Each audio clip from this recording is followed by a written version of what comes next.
Sí, Dios y Padre Celestial, queremos alabarte, queremos bendecirte, queremos darte gracias, Dios, porque nos permites reunirnos para aprender un poco más de ti. Ayúdanos, ayúdanos y trae sabiduría, trae entendimiento, trae inteligencia, Dios eterno, que podamos, por medio de tu Espíritu, conocerte un poco más. En el nombre de Jesús te lo pedimos.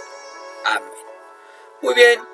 Como siempre, pluma, papel, lápiz, una actitud enseñable es lo que vamos a necesitar el día de hoy para conocer un poco más acerca de nuestro Señor. El día de hoy, semana 52, segunda de Corintios, capítulo 7, versos del 2 al 16. Se llama nuestro estudio Regocijo de Pablo al arrepentirse de los Corintios. Y vamos a dar lectura a nuestro pasaje.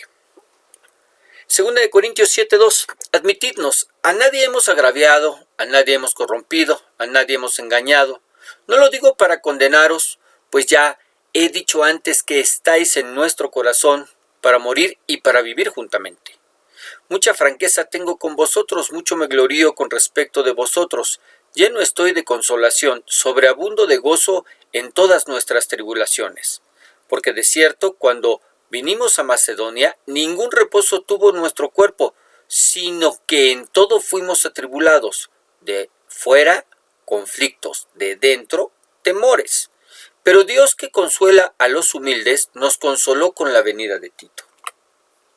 Y no solo con su venida, sino también con la consolación con que en él había sido consolado en cuanto a vosotros, haciéndonos saber vuestro gran afecto, vuestro llanto, vuestra solicitud por mí, de manera que me regocijé aún más.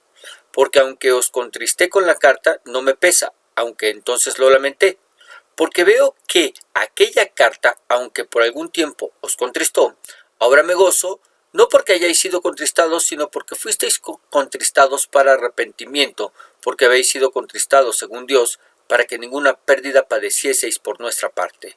Porque la tristeza que es según Dios produce arrepentimiento para salvación, de que no hay que arrepentirse, pero la tristeza del mundo produce muerte. Porque aquí esto mismo de que hayáis sido contristados según Dios, ¿qué solicitud produjo en vosotros? ¿Qué defensa? ¿Qué indignación? ¿Qué temor? ¿Qué ardiente afecto? ¿Qué celo? ¿Y qué vindicación? En todos habéis mostrado limpios en el asunto. Así que, aunque os escribí, no fue por causa del que cometió el agravio, ni por causa del que lo padeció, sino para que se os hiciese manifiesta nuestra solicitud que tenemos por vosotros delante de Dios. Por esto hemos sido consolados en vuestra consolación, pero mucho más nos gozamos por el gozo de Tito, que haya sido confortado su espíritu por todos vosotros. Pues si de algo me he gloriado con el respecto de vosotros, no he sido avergonzado, sino que así como en todo os hemos hablado en verdad, también nuestro gloriarnos con Tito resultó verdad. Y su cariño para con vosotros es aún más abundante cuando se acuerda de la obediencia de todos vosotros, de cómo lo recibisteis con temor y temblor. Me gozo de que en todo tengo confianza en vosotros. Muy bien, y Pablo termina la sección anterior haciendo un llamado a la santidad, motivados por las promesas de adopción, compañía y bienvenida que Dios nos da. Una santidad que exige manifestarse a través de nuestras vidas. Ahora les escribe de lo complacido que se encuentra de que la carta que les escribió haya tenido los resultados por lo que les escribió. ¿Cuáles? Que se arrepintieran y corrigieran su camino. Vamos a verlo. Segunda de Corintios 7:2. Admitidnos, a nadie hemos agraviado, a nadie hemos corrompido, a nadie hemos engañado. ¿A quién se le hizo daño, se le corrompió, engañó con la carta que se escribió? A nadie. Es decir, ninguno de los de Corinto podían acusar a Pablo de haber tenido malas intenciones al escribirles de esa manera. Nadie de sus enemigos podía usar ese documento en su contra. Y es que parece mentira, pero el apóstol tenía que hacer este tipo de comentarios debido a la poca estabilidad espiritual y emocional de la iglesia de Corinto. Imagínese un apóstol que no tiene la libertad de hablar con sus hijos espirituales como merecen, por temor a ser acusado de tratar de hacerles daño. Es tanto como pensar en un pastor que no puede exhortar a su congregación por temor a ser malinterpretado y ser acusado de maltrato. ¿Sucederá? ¿Sucederá? 3. No lo digo para condenarlos, pues ya he dicho antes que estáis en nuestro corazón para morir y para vivir juntamente. Y Pablo les tiene que aclarar que lo que dice no lo dice para acusarlos o condenarlos con pincitas, por favor, porque ya les ha dicho que los ama y que ese amor los lleva a incluso, de ser necesario, a dar su vida por ellos y desear estar con ellos. No solamente Pablo estaba dispuesto a dar la vida, sino a estar, a convivir, a pasar tiempo, coinonía, comunión con ellos. Y es que en muchas ocasiones, cuando se corrigen las malas acciones, aquellos que son corregidos pueden pensar que la persona está tratando de condenarles, que no desea ayudarles al señalarles sus errores y faltas, sino que lo que desea es acusarlos y condenarlos. Lo que me lleva a preguntarte, cuando te corrigen, ¿adoptas la misma actitud o permaneces atento a la corrección? Porque a lo largo del ministerio nos hemos encontrado con la misma actitud. Personas que al ser corregidas reaccionan de manera agresiva porque creen que se les está juzgando y condenando y no tratando de ayudar. Necesitamos cambiar nuestra actitud. 4. Mucha franqueza tengo con vosotros, mucho me glorío con respecto de vosotros. Lleno estoy de consolación, sobreabundo de gozo en todas nuestras tribulaciones, porque de cierto cuando vinimos a Macedonia ningún reposo tuvo nuestro cuerpo, sino que en todo fuimos atribulados, de fuera conflictos, de dentro temores. Pero Dios que consuela a los humildes nos consoló con la venida de Tito. Y no solo con su venida, sino que también con la consolación con que él había sido consolado en cuanto a vosotros, haciéndonos saber vuestro gran afecto, vuestro llanto, vuestra solicitud por mí, de manera que me regocijé aún más. ¿Qué les dice el apóstol? Que se siente en verdad muy orgulloso de ellos y que gracias a Dios ha encontrado consolación en medio de los problemas y conflictos que han tenido que enfrentar, porque han tenido problemas con sus enemigos y además también han tenido que luchar con sus propios temores, con sus propios miedos. Ahora yo quiero que pare y piense. Pablo nos confiesa que ha tenido que lidiar con sus miedos, que hay temores en él. El apóstol Pablo, del que muchas veces nos han enseñado, sobre todo los que enseñan un evangelio diferente, que nunca tuvo pobreza, que nunca tuvo miedo porque todo el tiempo su confianza estaba puesta en Dios. Y no estamos tratando de decir o demostrar que no confiaba en Dios, pero a través de este estudio hemos descubierto que Pablo sí pasó por pobreza al grado de pasar por hambre y que sí luchaba en contra de sus miedos, aunque eso no quiere decir que no confiaba en Dios. Lo que nos enseña que Pablo no era muy diferente a nosotros y nos anima a seguir su ejemplo. Muy bien, continuemos. Dice, pero el Señor, ¿no? Y aquí viene la frase, que consuela a los humildes. ¿Qué hace el Señor con los humildes?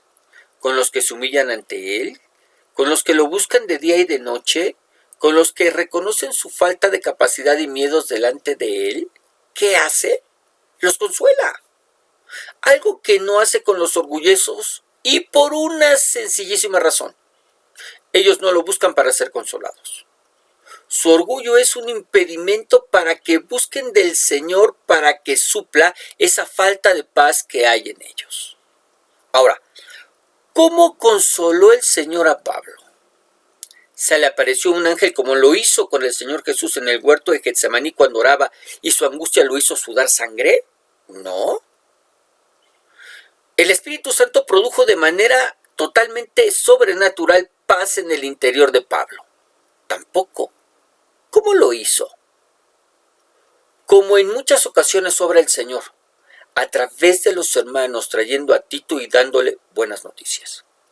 Diciéndole la manera en que los hermanos de Corinto desean verlos, están tristes por lo que han pasado y cómo es que se preocupan por ellos. Y esto fue suficiente para Pablo. Y muchas veces el Señor ha hecho lo mismo con nosotros. Muchas veces ha enviado a hermanos, a hermanas, para consolarnos, para alentarnos, para exhortarnos a seguir adelante. No lo ha hecho por medio de ángeles o el Espíritu Santo de manera especial, no. hermanos. Lo que me lleva a preguntarte, ¿estás siendo tú uno de ellos? ¿Eres un instrumento de consolación? Verso 8. Porque aunque os contristé con la carta, no me pesa, aunque entonces lo lamenté, porque veo que aquella carta, aunque por algún tiempo os contristó, ahora me gozo, no porque hayáis sido contristados, sino porque fuisteis contristados para arrepentimiento, porque habéis sido contristados según Dios, para que ninguna pérdida padecieseis por nuestra parte. Porque la tristeza que es según Dios produce arrepentimiento para salvación, de que no hay que arrepentirse, pero la tristeza del mundo produce muerte. Ahora, ¿qué fue lo primero que produjo la carta de Pablo en la iglesia? Tristeza. Por eso dice, os contristé con la carta. ¿Qué produjo en ellos? Tristeza. Pero Pablo nos dice que esa tristeza, que fue provocada por la carta que escribió, realmente no la causó él, sino Dios. ¿Cómo lo sabe? Porque el resultado de esa tristeza fue arrepentimiento para con Dios y no que se rompieran las relaciones entre ellos. Y nos dice algo que es interesante de analizar, que la tristeza que Dios produce conduce al arrepentimiento y a la salvación. ¿Por qué? Porque esa tristeza hará que ellos cambien y que pidan perdón y se salven. No en el sentido de que habían perdido su salvación, no, sino en el sentido de que serían salvados, rescatados del error en el que se encontraban.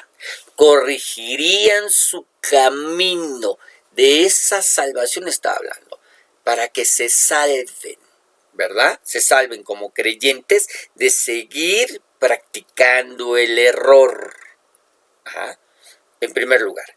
En segundo lugar, nos dice que la tristeza que el mundo produce conduce a muerte. Produce muerte. Y no solamente se refiere a las dificultades que podríamos tener en el mundo y que podrían matarnos, sino a ese dolor, a esa tristeza provocada, y no porque hacíamos mal, sino porque fuimos descubiertos haciendo mal. No por robar, sino porque me cacharon. No por adulterar, sino porque me descubrieron. Y aunque la persona dice que se arrepiente, en realidad no se está arrepintiendo, sino que en ella hay remordimiento, es decir, solamente dolor, pero no dolor por lo que hizo, sino dolor porque lo descubrieron. Tan es así que son de las que dicen que si lo tuvieran que hacer otra vez, lo harían. ¿A dónde conduce ese remordimiento? ¿A muerte?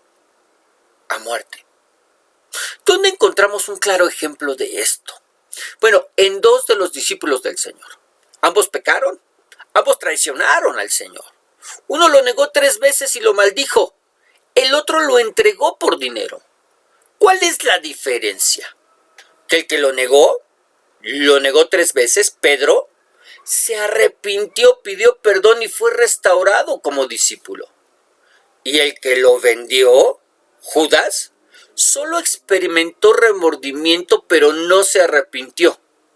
Y consumido por la culpa, se suicidó. Mateo 27:5 dice, entonces Judas tiró las monedas en el templo y fue y se ahorcó. ¿Cuántos casos de personas en depresión no hemos visto que terminan de la misma manera que Judas, suicidándose? De manera que la tristeza que el mundo produce no es como para tomarse a la ligera y mucho menos es cosa de juego. Cobra vidas. ¿Qué podemos hacer? Compartir el Evangelio, que no solo trae perdón de los pecados, sino que también echa fuera a la culpa, que es lo que deprime a la persona. Y le da una nueva visión de lo que el mundo es y le enseña cuál es su nuevo propósito en Dios. Así que cuando veamos a alguien que se encuentra deprimido, no vayamos con una serie de argumentos mundanos basados en la psicología para tratar de sacarlo de su depresión, de su mal manejo, porque es un mal manejo de la frustración, porque no ha alcanzado los estándares, porque no es él lo que se espera que sea, y compartamos el Evangelio. Llevémoslos a la cruz de Cristo, que puedan tener una nueva perspectiva del mundo y un nuevo propósito en Dios. Muy bien, veamos el siguiente comentario. La tristeza que es según Dios produce arrepentimiento para salvación. Según Dios, se refiere a una tristeza que es conforme a la voluntad de Dios y producida por el Espíritu Santo. Por eso el arrepentimiento no puede ocurrir sin tristeza genuina por el pecado propio. Las palabras produce y para son suministradas por los traductores. Pablo decía que el arrepentimiento pertenece al campo o a la esfera de la salvación. El arrepentimiento está en el corazón mismo de la salvación y es su demostración por excelencia. Los que antes eran incrédulos se arrepienten de su pecado en un principio al ser salvos, y luego como creyentes se arrepienten de sus pecados de manera continua para mantener el gozo y la bendición de su relación con Dios su Padre. La tristeza del mundo produce muerte. La tristeza de origen humano es remordimiento no santificado y no tiene poder para redimir. Para muchos no es más que el orgullo herido por haber sido sorprendidos en un pecado y no haber podido satisfacer sus deseos carnales. Esa clase de tristeza solo produce culpabilidad, vergüenza, desesperación, depresión, lástima por uno mismo y desesperanza. Las personas pueden morir por esa clase de tristeza. Muy bien. Verso 11. Porque aquí esto mismo de que hayáis sido contristados según Dios. ¿Qué solicitud produjo en vosotros? ¿Qué defensa? ¿Qué indignación? ¿Qué temor? ¿Qué ardiente afecto? ¿Qué celo? ¿Y qué vindicación? En todo os habéis mostrado limpios en el asunto. ¿Cuál fue el resultado de esa tristeza? Ya vimos que, principalmente arrepentimiento. Pero Pablo nos da una lista de aquellas cosas que mostraron que su arrepentimiento era genuino. Solicitud, dice. ¿Verdad? ¿Qué solicitud produjo en vosotros? Solicitud, diligencia, defensa de Pablo y de limpiar su reputación, indignación por lo que habían hecho, estaban enojados en contra del pecado cometido, temor de haberle fallado a Dios, ardiente afecto, que amaran más a Dios y a Pablo y buscaran restaurar sus relaciones con ellos. Y celo por hacer la voluntad de Dios y vindicación, es decir, repararon el daño, hicieron justicia.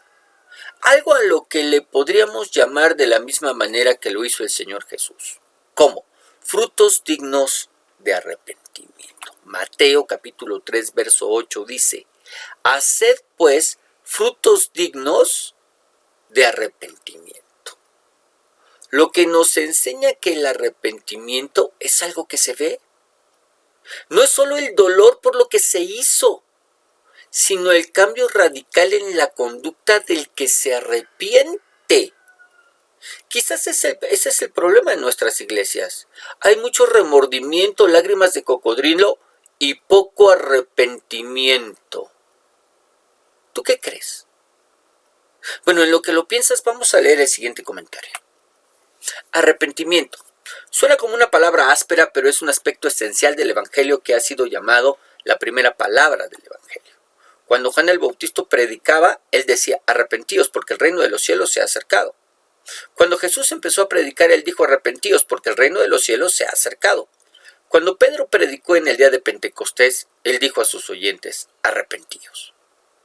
¿Qué es de lo que se deben arrepentir los corintios cristianos? Adivina, pudo haber sido varias cosas, pero sin duda también incluye lo siguiente. Quizás hubo algunas personas anti-Pablo que criticaron al apóstol con severidad e injustamente, y los corintios no defendieron a su padre espiritual y piadoso delante de esos detractores. Muy bien, nos pone en contexto, ¿no es cierto? Nos pone en contexto. Verso 12. Así que, aunque os escribí, no fue por causa del que cometió el agravio, ni por causa del que lo padeció, sino para que se os hiciese manifiesta nuestra solicitud de que tenemos por vosotros delante de Dios. Por esto hemos sido consolados en vuestra consolación, pero mucho más nos gozamos por el gozo de Tito, que haya sido confortado su espíritu por todos vosotros. Veamos el comentario. A la luz de esta respuesta, Pablo puede decir a sus lectores que su propósito fundamental al escribir esta carta severa no era por causa del que cometió la ofensa, es decir, no simplemente para hacer que actuaran en contra del ofensor, ni por causa del que la padeció, es decir, no simplemente para ser reivindicado, sino para que vuestra solicitud por nosotros se manifestara entre vosotros. Es decir, Pablo en consecuencia concluye: por tanto, hemos sido consolados. Este final feliz subraya la importancia de tratar las situaciones conflictivas en el amor de Dios, en lugar de ignorarlas y esperar que desaparezcan. Yo me quedo con este último comentario. Este final feliz subraya la importancia de tratar las situaciones conflictivas en el amor de Dios, en lugar de ignorarlas y esperar que desaparezcan. ¿Qué hacemos cuando hay conflictos en la iglesia? Por desgracia, la mayoría de los pastores, la mayoría de los ministros se hacen de la vista gorda y en lugar de tratar de lidiar con el problema, dejan que el problema desaparezca por sí mismo. Algo que no sucede. Quizás el problema traiga graves consecuencias, como el que una persona o familia abandonen la iglesia, o el que la persona afectada decida de manera prudente guardar silencio. Pero eso no es que el problema se arregló por sí solo. Pablo nos enseña que enfrentar los problemas puede traer consigo un proceso doloroso, pero que a final de cuentas todo saldrá bien. Así sucedió con los hermanos de Corinto. Ellos fueron restaurados y la relación con Pablo se vio beneficiada. Así que, sin Yolanda, Mari Carmen. Verso 14. Pues si de algo me he gloriado con él respecto de vosotros, no he sido avergonzado, sino que así como en todo os hemos hablado con verdad, también nuestro gloriarnos con Tito resultó verdad. Y su cariño para con vosotros es aún más abundante, cuando se acuerda de la obediencia de todos vosotros, de cómo lo recibisteis con temor y temblor. Me gozo de que en todo tengo confianza en vosotros. Pablo se sentía orgulloso de los de Corinto y era algo que había externado con Tito, algo de lo que no fue avergonzado, nos dice, sino que había hablado la verdad con Tito, verdad que él mismo Tito pudo comprobar con su visita. Tito estaba impresionado por dos cosas. La primera era la manera en que se dispusieron a atender, a obedecer a las instrucciones de Pablo. Y en segundo lugar, la manera en que le habían recibido con temor y temblor, es decir, con sumo respeto. Y esto había dado como resultado en la vida del apóstol confianza plena en la iglesia de Corinto. ¿Cuál había sido el resultado? 16. Me gozo de que en todo tengo confianza en vosotros. Esto había generado confianza de parte del apóstol para con los miembros de la iglesia. Vamos a leer finalmente el último comentario.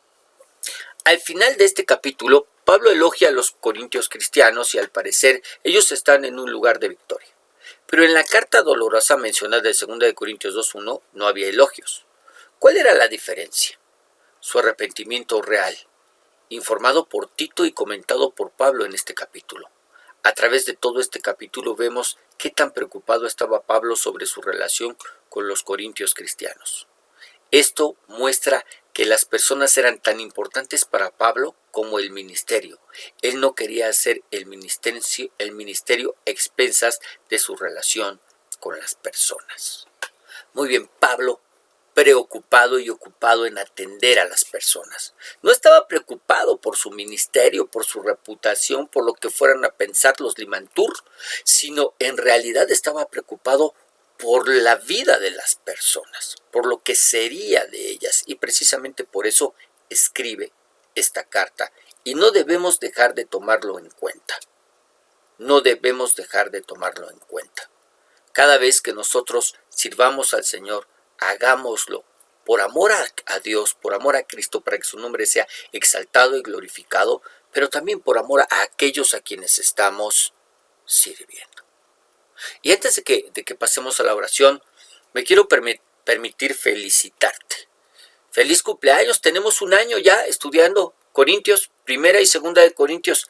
Hemos cumplido ya un año. Esta es la semana 52. Un año tiene 52 semanas, por lo tanto hemos cumplido un año. Y en verdad quiero externarte mi agradecimiento para poner atención a estas humildes enseñanzas. Yo espero que el resultado en tu vida sea el mismo resultado que está teniendo en la mía.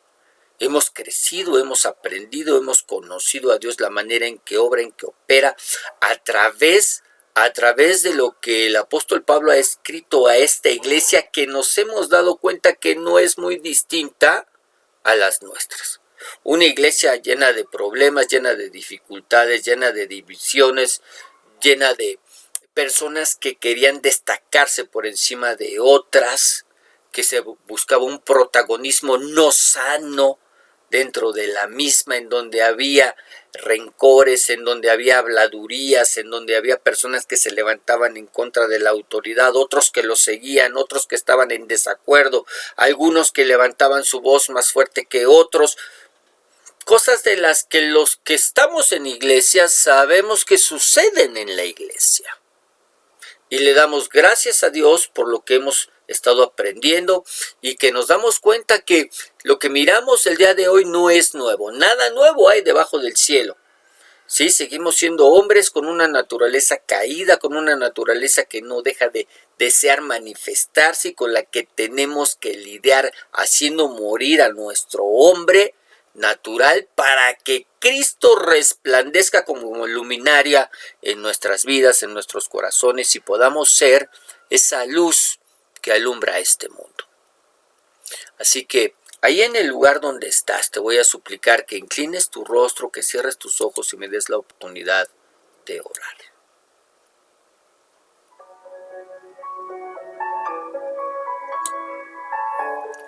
Señor Jesús, ciertamente venimos aquí delante de ti, Dios, buscando, pero primero, antes que buscar, Señor, queremos agradecerte este año, Dios. Este año que nos has permitido estar juntos, este año en el que nos has permitido caminar, tomados de la mano de tu palabra, de la Escritura. Gracias, Dios, porque nos podemos acercar confiadamente hasta el trono de tu gracia para encontrar de parte tuya esa ayuda que necesitamos para conocerte. Gracias por la presencia de tu Espíritu en nosotros. Gracias por la perseverancia que has puesto en nosotros. No es que seamos perseverantes de por sí, sino todo lo contrario, Señor. Nuestra larga trayectoria de fracasos demuestra que no perseverábamos en casi nada, más sí en el pecar. Que creo que es en lo único en que verdaderamente teníamos éxito. Dios, en el nombre de Jesús, gracias por poner en nosotros así el querer como el hacer por tu buena voluntad. Y yo te ruego, Padre Celestial, que esto que hemos aprendido dé fruto y fruto abundante en nuestras vidas. Que nos permita, Señor, seguir creciendo en el conocimiento tuyo. Y bendito Padre Celestial, que nos regales muchos años más conociéndote, hasta que al sonar de la final trompeta podamos dejar estos cuerpos de muerte para tomar esos cuerpos glorificados, que será la consumación de nuestra salvación, y partir de este mundo para encontrarnos contigo en los cielos, y aquello que estudiamos verlo hecho tomar forma al estar cara a cara en tu gloriosa presencia. Dios, en el nombre de Jesús te lo pedimos. Amén y amén. Muy bien, querido, que el Señor te bendiga, que el Señor te guarde, que el Señor haga resplandecer su rostro sobre ti y que sea ese mismo Señor el que te dé paz. Solamente te recuerdo que nos escuchamos todos los días a través del devocional diario. El día domingo tenemos nuestra enseñanza dominical y todos los lunes recibimos nuestro estudio. Que el Señor Que el Señor siga bendiciendo y prosperando tu vida.